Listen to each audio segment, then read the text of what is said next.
Sister Madhavilatha మీరు ఎక్కడి నుంచి వచ్చారు? తాడేపల్లి నుంచి.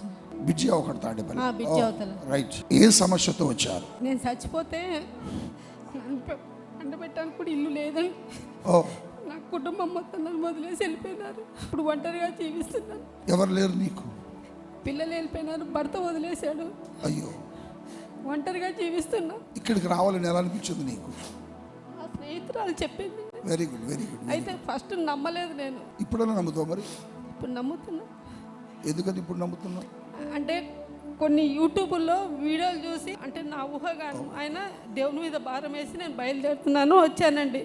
తప్పులేదు నువ్వు నమ్మకపోవడానికి. ఎందుకంటే చాలా ఫేక్ స్థలాలు, ఫేక్ పాస్టర్స్ ఉన్నారు బయట. అటువంటి ఫేక్ వాళ్ళ గురించి చాలా చోట్ల ఇటువంటి దేవుని కార్యాలని హైందవులు నమ్మలేకపోతున్నారు. నీకున్న అపనమ్మకం పోయింది. ఇప్పుడు నీ కొరకు దేవుడు కార్యం చేస్తాడు. నువ్వు ఇల్లు కట్టుకోవాలి, నీ సమస్యలు పోవాలి. నా చేతుల్లో నుంచి నేను నీకు ఒక ధనం ఇస్తాను. ఆ ధనం నీ జీవితంలో ఒక గొప్ప అద్భుతాన్ని చేస్తుంది, మల్టిప్లై చేస్తుంది నీ లైఫ్ని. నీ లైఫ్ మొత్తం చేంజ్ అయిపోతుంది. నీ లైఫ్ మొత్తం టోటల్గా మారిపోతుంది.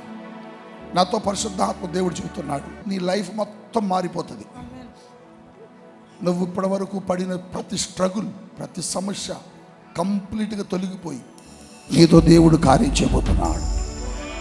పరిశుద్ధాత్ముడు నిన్ను తాకుతున్నాడు. ఒక తెలియని శక్తి నిన్ను తాకుతున్నది. టచ్.